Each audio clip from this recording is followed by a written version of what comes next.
And I'll say these guys are called universal. Oh, 3 questions.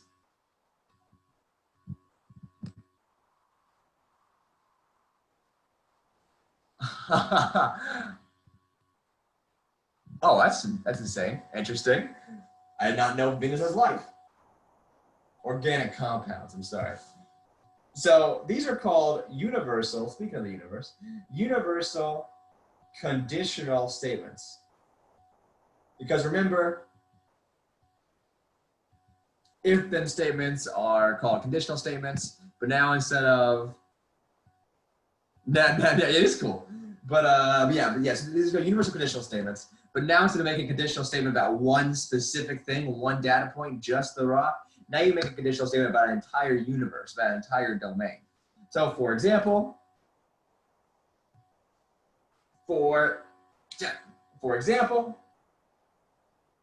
you could have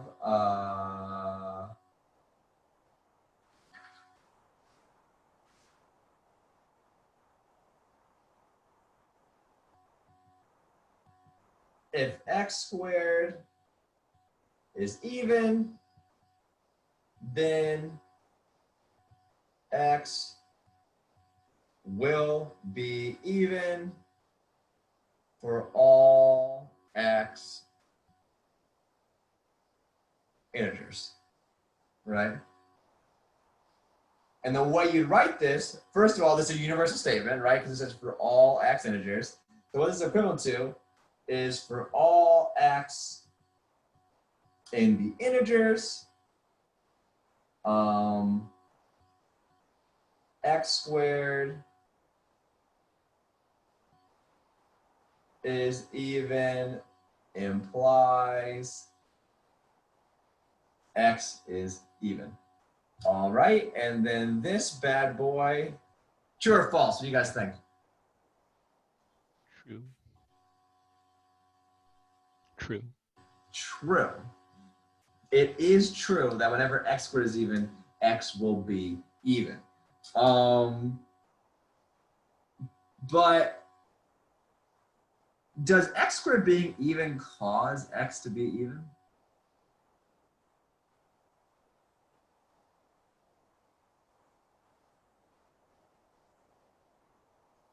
I think it's the other way around, right?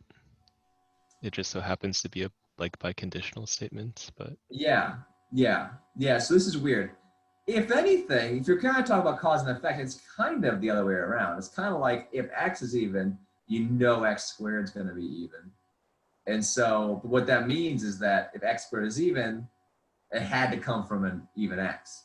But anyway, the point is conditional statements, we talked about this before, but universal conditional statements are the same.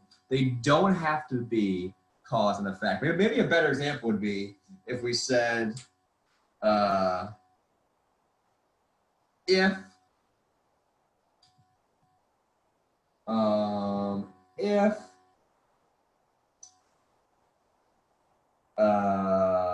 let's say B is a human or is a living human,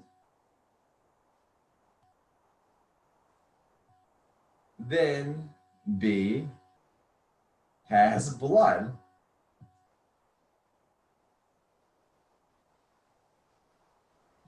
For all, well, yeah, we just leave it at that. Because the English statements don't always kind of do their domain right. So this is a valid English statement. And the way you'd write it in math terms, you could say for all the humans, or be in the domain of humans. should it be living humans? Do dead humans still have blood? Do they count? Well, it doesn't really matter here, right? Because I'm making a statement about living humans, you know? Okay. Yeah. Oh, okay, that's true. Like nowhere in the statement am I saying dead humans don't have blood. That's true. Definitely have blood. So for all B humans, if B is alive, then B has blood. This is a weird thing, but I was trying to think of something like this. I was trying to think of like, okay, like there's just so many weird, there's so many interesting people out there. I was trying to think, okay, like maybe if you have feet, like I was trying to think, okay, B has feet, then B has legs. Well, maybe not. I've seen that person that has feet that are kind of attached to their hips. But anyway, the point is, I think this one's safe. I think if you are alive, if B is a human alive, then B must have blood. And then the way you can write this more mathy is with the arrows of the if then, right, with the implies. The point is here, does being alive cause you to have blood?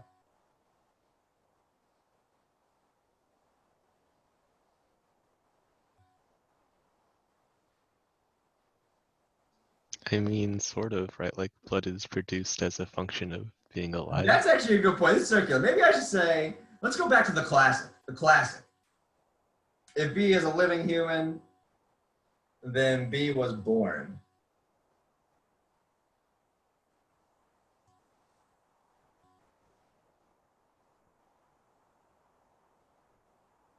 Does being alive cause you to be born? No, quite No. the opposite, actually. Quite the opposite. Being born causes you to be alive. But if you are alive, we can deduce that you must have been born. So these if things are not cause and effect. Not cause and effect, but we can deduce you were born, or maybe say, but yeah, we can deduce someone was born from the fact they are alive. That's the cool thing about deductions. It can be cause and effect, but it doesn't have to be. It can just be that I know you were born because you're alive. Neat, right? Because all it's saying is that anyone that's alive was born. You know, whenever this is true, this will follow.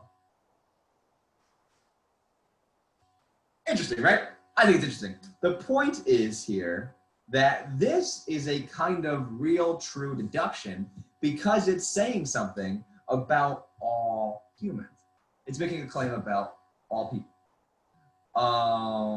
When we didn't have the B here, if we just had like Jeff is alive implies Jeff was born. That's great for Jeff, but this just says something about Jeff. It's possible it's a coincidence. Our universe is too small. Our universe is just Jeff. It's just a statement about Jeff, right? So we shouldn't think of any dependency at all here, right? Because we don't have anything to have a counterexample. We don't have, we're not saying anything about a general statement. We're just saying something about Jeff. This is actually saying something about all humans. That's why we can be sure that it's more of a deduction, more of a dependency happening because we have a lot more data points. We're saying this is true for all of these data points. Is that making some sense? I hope the data points thing kind of helps a little bit because it reminds you a little bit of maybe statistics where it's like you need a few data points to actually see a pattern. It's not enough to say the rock's ball, the rock's in Moana, therefore everyone's balls in Moana. No. You need to see a lot more, right? Now in statistics, the difference is you can never check your whole universe. In statistics, you can't check every human, right? And check every bald human and see if they're in Moana or not. There's way too many, right? But in statistics, what you could do is you check a lot and then you kind of make a good educated guess using probabilities. But that's not what we're doing here, right? We're doing straight up math. And so we can make our universe everything. We can make our universe infinitely big if we want. So our universe is really in the rock Moana example. If we're going to the bigger universe, we're considering all possible actors because we can do that with math. It's just symbols on the page, but it's powerful.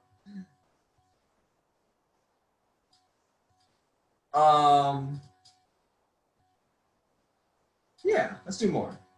So if I said, if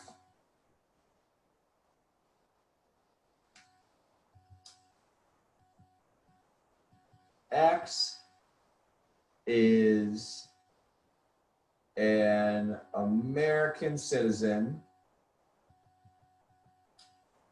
or yeah, if I said if someone is an American citizen, then they are brown haired.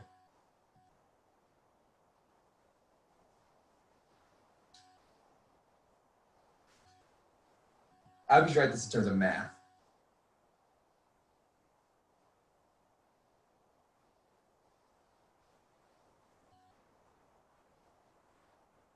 Well, first of all, it's a universal statement, right? You just say something about all Americans. So this is saying that for all people, so for all X in people, X an American citizen implies X has brown hair. Is this true or false? False. I agree. I can prove it. I have brown hair. I'm American. In this room, it looks like pretty much all Americans have brown hair. The US president has non-brown hair. The US president would work. Brad Pitt would work. Right? Yeah. Let's go with, can we name a single famous American redhead? Oh, that bums me out. Who's got me? Bryce Dallas Howard. But anyway. Yeah. Wow, there's not a lot, is there? I'll use Brad Pitt, for example. He's a blonde, right? Or I'll use Jennifer Aniston. Jennifer Aniston's blonde, right? You know what I'm trying to say, right? The answer to this is false. Counterexample, right, would be Brad Pitt is American and blonde. Hence,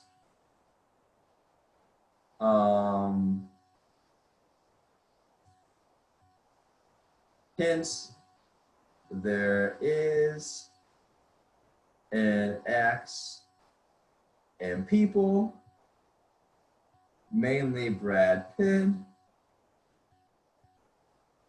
such that X, an American citizen, I should have written US this whole time, implies X has brown hair is false, right? So the point is, the reason this is false, is because we can find a specific X, we can find one counterexample for X that we can put into this predicate and make the predicate false. Remember, this whole thing's a predicate right here.